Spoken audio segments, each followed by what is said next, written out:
Hello అండి. Welcome to Sarita's world. ఈరోజు మీకు ఒక యూస్ఫుల్ టిప్ చెప్తానండి. మామూలుగా మనం ఇలాంటి క్యాన్స్ వాడుతూ ఉంటాం.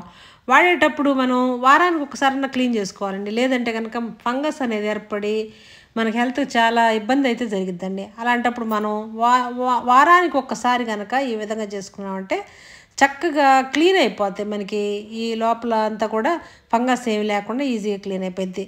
సో వంట సోడా తీసుకోవాలి. ఒక స్పూనున్నర దాకా వంట సోడా తీసుకోవాలి. దానిలో మరలా మనం ఉప్పు కూడా వేసుకోవాలి. కల్లుప్పు దాదాపు ఒక స్పూనున్నర దాకా వేసుకోవాలి. తర్వాత బియ్యం వేసుకోవాలి. బియ్యం కొంచెం వేసే కొద్దీ అదంతా కూడా లోపలంతా క్లీన్ చేయడానికి గట్టిగా హార్డ్గా ఉంటుంది కాబట్టి ఈ విధంగా అయితే ఉపయోగించుకోవచ్చు.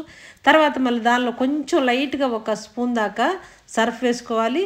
తర్వాత నిమ్మరసం వేసుకోవాలి. ఆ నిమ్మరసంతో పాటు ఆ నిమ్మకాయ చెక్క కూడా దానిలోనే వేసేసామంటే చక్కగా కుదిపామనుకోండి శుభ్రంగా క్లీన్ అయిపోయిద్ది. అసలు దానిలో ఉన్న ఫంగస్ మొత్తం క్లియర్ అయిపోయిద్ది.